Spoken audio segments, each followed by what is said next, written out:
Pero bueno, Ricardo me convidó pensando en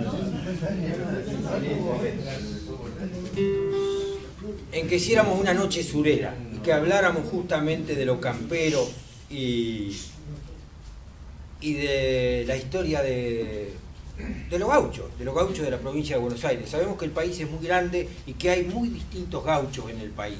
No es lo mismo el gaucho de la cordillera que el gaucho puntano, que el gaucho de Güemes del norte, que los gauchos de la Patagonia. Cada uno tiene su habilidad, su manera, y no es mejor uno que el otro. Porque no es lo mismo estar en el campo abierto, en la pampa nuestra, donde uno se para los estribos y ve todo, ¿no es cierto? Y entonces nunca mira el suelo. Pero en la zona de Cuyo hay que mirar el suelo porque puede estar el toro que uno anda buscando ahí atrás de esas plantas y no se ve, porque hay monte, y ahí están los rastreadores porque hay que mirar el suelo. Y yo recuerdo cuando era chico, jugábamos nosotros con un domador que estaba en la casa de mi abuelo que se llamaba Pajarito Aguilera.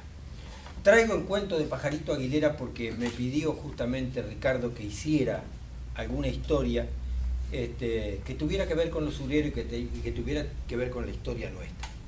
Yo me acuerdo que Pajarito Aguilera era muy buen pisteador. Él se tiznaba el dedo y nos dejaba agarrar a nosotros unos palos así, de largo. Palos de eucalipto, grandes así, y éramos tres, mis dos hermanos y yo, y pisteábamos con él solo, y él pisteaba solamente con el dedo tiznado. Y nos marcaba la cara varias veces y nosotros no lo podíamos tocar nunca con el palo. Pajarito Aguilera agarraba corto los caballos para montar, ¿no? Ustedes que son camperos y saben que cuando un animal es redomón y uno lo tiene que agarrar, uno lo tiene que montar solo, el domador, él agarraba el caballo del travesaño del bozal y lo traía así. Así el caballo quedaba así, ¿no? Bien así. Y él montaba, ponía el pie en el estribo, agarraba tiraba la mano para el otro lado del basto, y él lo montaba sin soltar el travesaño. Siempre montaba el caballo así, sin manear. Potros ariscos, pero tenía muchísima vaquía para montar caballo así. Ustedes lo deben haber visto, ese tipo de cosas, y saben a lo que me refiero. Cuando él quedaba montado arriba del caballo, que no soltaba el travesaño del bozal, el caballo solamente podía hacer esto, porque lo traía así, y no corcoveaba. Y Pajarito Aguilera, cuando se enojaba con un caballo, le decía: no te hagas el artista, no te hagas el artista que te voy a cagar a azote. Y lo hablaba al caballo, y lo miraba a las orejas siempre. Yo aprendí a decir eso, no te hagas el artista que te voy a cagar a azote, y lo dije cientos de veces. Se lo dije a los perros, se lo dije a otros caballos, alguna vez se lo dije a mis hijos también. Y hace poco tiempo, relativamente poco tiempo, pensé en qué años eran los que Pajarito Aguilera le decía a los caballos: no te hagas el artista que te voy a cagar a azote. ¿Y por qué le decía no te hagas el artista? Porque no le decía no te hagas el milico, no te hagas el bandido, no te hagas el sotreta, no te hagas el plaga, no te hagas el salvaje, no te hagas el podrido. No, él le decía no te hagas el artista. Y de golpe descubrí que esos años que Pajarito Aguilera decía eso, y yo no sé por qué lo decía, Pajarito Aguilera debe haber muerto, eran los años de Onganía, de la Revolución Argentina, los años en que se rompió la autonomía universitaria, que los profesores universitarios tuvieron que irse del país. Y digo, capaz que no fue casualidad que Pajarito Aguilera le dijera no te hagas el artista que te voy a cagar a azote. Y dije yo, qué pelotudo yo diciendo no te hagas el artista si yo soy artista, ¿no? Qué pelotudo, ¿por qué le dije a mis hijos no te hagas el artista que te voy a cagar a azote? Mis hijos son artistas, uno es músico, otro es pintor. Y entonces digo, cuántas cosas decimos, ¿no? Sin saber por qué las decimos. Como por ejemplo, cuando en la época de la dictadura decía no hay historia, decía el joven, no, quédate tranquilo, loco, no hay historia, anda nomás. ¿Cómo que no hay historia? Sí hay historia. El silencio no es salud. ¿Cuántas cosas decimos en el lenguaje popular sin verlo? Y también me di cuenta de otra cosa más, y ahora voy a decir un verso, no es que voy a hacer todo el tiempo. Cuando uno agarra un caballo y lo agarra cortito, y lo tiene así cortito, y lo tiene y lo monta, y el caballo queda dando vuelta, si no lo suelta, el caballo se hace ¿cómo que se llama? Corneta, o sea, si se queda dando vueltas así, uno tiene que soltarlo al caballo para poderlo domar, darle la libertad y dejarlo que el caballo camine. Eso es un momento, agarrarlo corto, pero después hay que darle rienda. Si no le das rienda, ¿cómo vas a andar? ¿Cómo va a aprender el caballo a dar vuelta para el otro lado, por ejemplo? ¿No es cierto? Entonces la libertad también es importante. Es tan importante como saber agarrar corto un animal para que defenderse, obviamente. Entonces, a raíz de que Ricardo me dijo que pensara en algunas historias, es que le conté esto, y porque además lo descubrí hace bastante poco. Alguna vez me dijo Saúl Huenchul, que yo le preguntaba, ¿cómo le das cassette para la época que estaban los cassettes? ¿Cómo le das a fulanito cassette para vender? Le digo, le das cajas enteras de cassette y él los lleva a la Patagonia y los vende y todo. ¿Cómo confías en esa persona? Le digo, porque era conocido en el camino, vieron que no somos todos buenos. En el camino era conocido por ligero, no digo que haya sido, pero por ligero era conocido. Y Saúl iba manejando, cruzando, íbamos para el lado de Conesa, por allá, y me mira así y me dice, ¿sabes qué pasa, hermano? Es que hay gente que son como los caballos mansos, que vos los montás a rienda suelta, y hay otros que siempre lo tenés que tener cortito. Y a este lo tengo cortito, me dice. Así que bueno, esas son maneras de contar y de pensar la historia nuestra. Como yo escribí 3 décimas, una vuelta, que hablan de 3 cosas que nos causan problemas a los seres humanos. Una es el miedo, otra es las historias de vida que tenemos cada uno. Somos toda gente grande, hemos pasado pérdidas, la vida es pérdida, se van los padres, se van los abuelos, desgraciadamente a veces también se van los hijos, se van los amores, y uno sigue viviendo igual, ¿no? Y vieron que a veces los payadores, cuando estamos medio compadrones, nos ponemos a decir y decimos un montón de cosas que no cumplimos. Le decimos al otro, no, porque vos y yo te voy a agarrar y te voy a hacer esto y lo otro. Y a veces decimos, soy filo que no se mella. Y mentira que somos filo que no se mella. Porque el filo bueno de un cuchillo, si uno lo golpea contra un fierro, contra un alambre, contra un caño, se mella. Porque es filo sensible, ¿no es cierto? Y nosotros los seres humanos, si hay algo justamente que somos, es sensibles. Y la vida nos va mellando, ¿no? Y vieron que cuando uno tiene un cuchillo mellado, trata de trabajarlo en la piedra despacito para que ese golpecito que tiene el filo no lo estorbe y pueda seguir trabajando con ese cuchillo. Y yo creo que nosotros somos igual que los cuchillos mellados, que a pesar de las mellas, seguimos en la vida. Y les digo esto entonces que dice, yo soy como el croto viejo que lleva en el mono al hombro la tristeza y el asombro, lo llano y lo desparejo, el laberinto, el espejo, la ganada y la perdida, la cicatriz y la herida, lo que limpia y lo que enchastra en las cargas que uno arrastra a lo largo de la vida. Hay filos que no se mellan, pero hay filos más sensibles, mellados.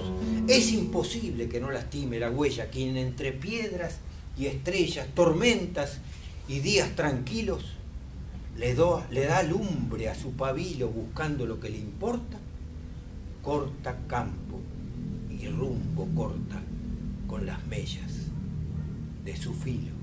Y entre otras cosas el miedo a todos nos acobarda, porque todo miedo guarda un quiero, pero no puedo.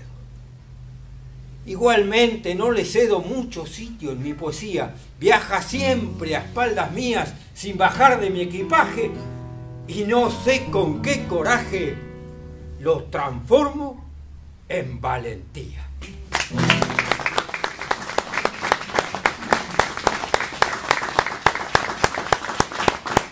Bueno, muchísimas gracias. Ya termino, va a estar Juan, va a estar Silvia, y esto se va a poner bien criollo y bien gaucho, con milongas, con cifras seguramente, con estilos. Tenía un vecino que se llamaba Juancho Gallotti en la estación de Coronel Güer, que es la primera estación de Las Flores para el lado de San Miguel del Monte. Y ese vecino tomaba mucho, y yo en ese tiempo también tomaba mucho, estoy hablando del año 81, después de la creciente del 80, la creciente grande del 80. Y Juancho, en la casa de él, que era una chacrita que estaba al lado de la chacra de mi viejo, tenía un montón de hijas mujeres y ya lo conocían todos y no le toleraban. Cuando se mamaba lo dejaban solo, se iban todos a dormir y lo dejaban solo. Y esto fue un 1 de año, del año 81. Se le acuestan todas las mujeres a Juancho, Juancho estaba con el pico cargado, y me viene a buscar a mí, 1 de año, las 10:30 de la noche, faltaba 1 hora y media todavía para que fuera Año Nuevo. Me viene a buscar y me dice, vamos a ir hasta la casa de los Menán, que estaba al fondo. Dice, porque los viejos están durmiendo, dice, era un matrimonio solo. Están durmiendo y se ponen el reloj a las 12 menos 10, brindan y se acuestan de vuelta. Dice, vamos a ir a echar las pelotas ahí que tienen algo para tomar seguro. Y yo, que ya estaba también cargado, fui con él, en un jeep viejo que tenía. Y lo despertamos a la señora, despertamos al señor que estaban durmiendo. Él había sido puestero en la estancia del Toro, 24.000 hectáreas de Portabá, había sido domador, un hombre bien gaucho, pero grande. Y ya se acostaba a dormir, los chicos habían ido. Y la señora tenía en la cocina unas gallinas echadas abajo de la... Tenía unas gallinas cluecas que estaban en los nidales abajo de la cocina de lejos. Sí. Se despertaron de mal humor, no querían atender gente, ¿no? Era las 10:30 de la noche del 31 de diciembre. Y ella de muy mala gana sacó un turrón, de esos turrones duros, ¿vieron esos turrones grandes que venían antes? Duros de maní y todo, pero duros, esos turrones que si lo mordía dejaba la dentadura ahí. Sacó un turrón de esos y sacó una cuchilla que tenía él de carnear y de pelar los chanchos, que era así, la hoja sería así, de esas cuchillas bien panzonas. Bien. Puso el turrón sobre la mesa, lo agarró así, le hizo track, le sacó el plástico, el papel que tenía. La señora era peticita así, de esas que son más fáciles saltarlas que rodearlas, y puso el turrón ahí arriba. Bien, ahora voy a hacer un pequeño alto en el cuento. En el cuartel séptimo de Las Flores tenía la estancia desde los sucesores, los Bioy. Ahí está la estancia Rincón Viejo, que era la estancia de Bioy Casares. La escuela, yo trabajo en la escuela de ese lugar, de Pardo, se llama Juan Bautista Bioy, que era el primero de los Bioy que vino ahí. En un momento, perdone que haga todo esto, pero lo tengo que... En un momento, Victoria Ocampo, que era la dueña de la editorial Sur, la acusaron de que ella no se ocupaba de los gauchos, que se ocupaba solamente de los escritores franceses. Entonces, el único persona que conocía a ella, que sabía algo de campo, era su cuñado, estaba casado con la hermana, Adolfo Bioy Casares. Le dijo, mire don Bioy, disculpe que usted haga de Bioy Sur. Mire don Bioy, dice, ¿por qué no me escribe usted un libro sobre los gauchos? Porque acá me dicen esto, que yo no escribo nada. Bueno, dice Bioy, pero yo no conozco nada, dice, lo único que conozco es los que trabajan en la estancia mía. Bueno, escriba sobre eso. Y Bioy escribió un libro chiquitito así, que se llama La Pampa y los gauchos. En el año 1962 escribió ese libro. Hay gente en Las Flores todavía que sale de muchachos en ese libro. No sé si lo que dice Bioy es cierto o es un disparate, pero le voy a decir lo que dice ese libro. Bioy dice ahí que toda la gente que escribió sobre los gauchos, en toda la época del país, dicen que los gauchos ya no existen. Pero que los gauchos existieron 50 años atrás. Dice, eso lo dicen en 1850, lo dicen en 1870, lo dicen en 1890, lo dicen en el 1900, lo dicen en 1950 y si lo dicen ahora. Porque todos los escritores dicen que los últimos gauchos existieron en la infancia de ellos. Pero que después no había más gauchos, ¿no? Y entonces Bioy dice algo inteligente, dice, los gauchos en realidad son un producto de la niñez. Porque cuando vos, como ese chico de Don Segundo Sombra, el chico ve pasar un hombre ahí que pasa de caballo y Don Segundo Sombra, lo llena de riqueza a eso, lo llena de todo lo que ignora de ese hombre, que era un peón de estancia, ¿no? Y entonces, dice, todos los que escriben sobre el gaucho dicen que el gaucho no existe más. Bien.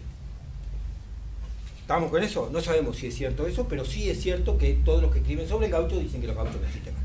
Volvemos a la cocina del 31 de diciembre de 1980, está la señora, saca esto que cuento es absolutamente real, no es un invento mío, saca ese turrón, ¿no?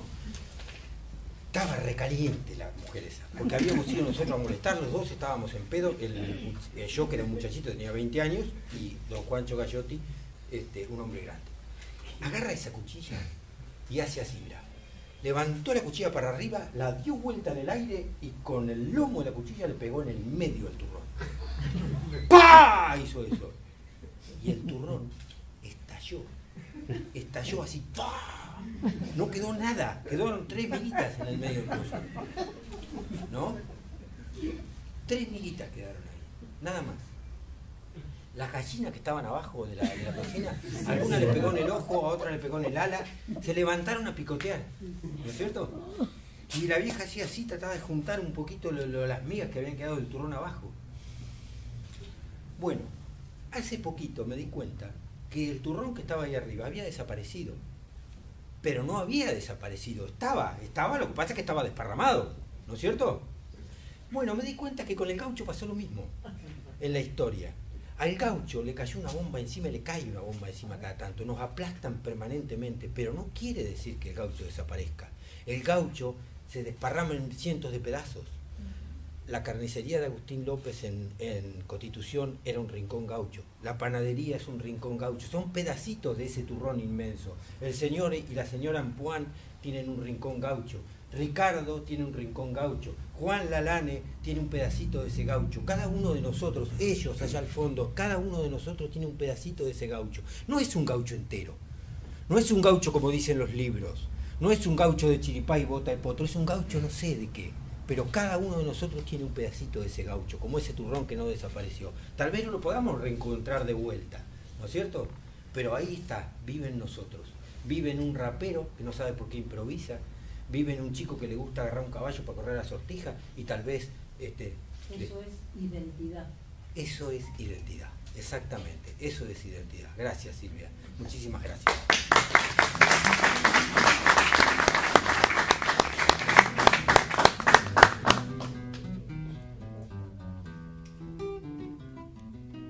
Fue mi tiempo, ya estoy excedido.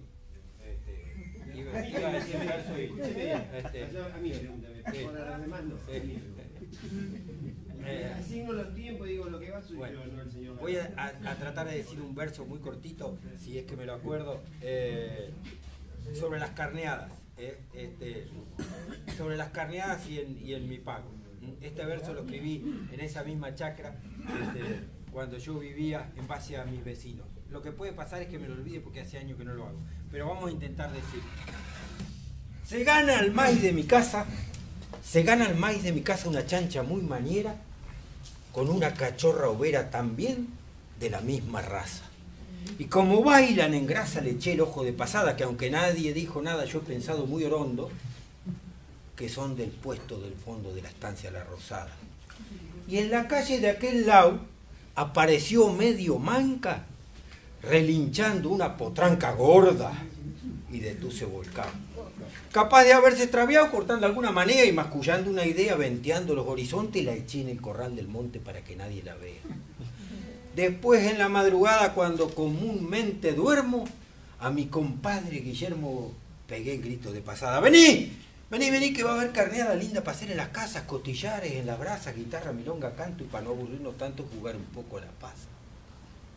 Entusiasmado y glotón de pedir galleta y vino, a convidar a un vecino fui para el lado del tropezón. Que trajera el acordeón, le dije para más seña, una cuchilla pequeña afilé para mi tramoya, llené con agua la olla y junté bastante leña. Monté después el Picasso y me fui para el corral, medio costeando el maizal para ver las chanchas de paso.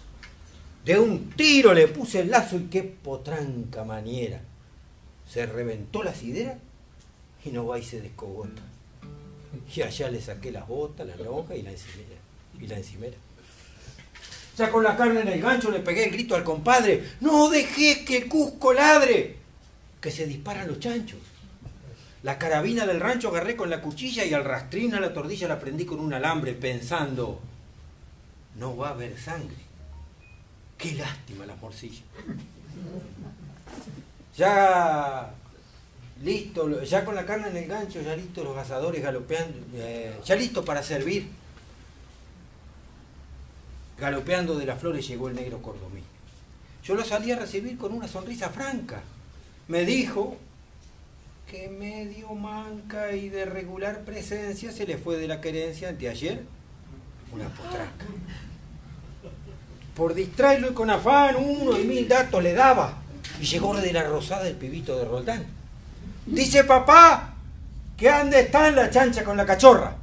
Yo manoteando la gorra me puse a pensar caracho y le digo, mirá muchacho, no vengas a buscar camorra. Y por ver cómo le hacía el asunto una gambeta, no vi que una camioneta del lado del pueblo venía. Resultó la policía que vino a allanar mi casa. Y preguntando qué pasa, todos temblaban de miedo con la plata entre los dedos, meta a jugar a la paz. Buscando una solución, no, me hizo temblar el hocico un sonido aterrador. Fue el reloj despertador que marcó las 2 y pico. El catre me quedó chico, se me terminó la fiesta. Me levanté con protestas y se me aguó la carneada porque resultó que estaba soñando al dormir la siesta.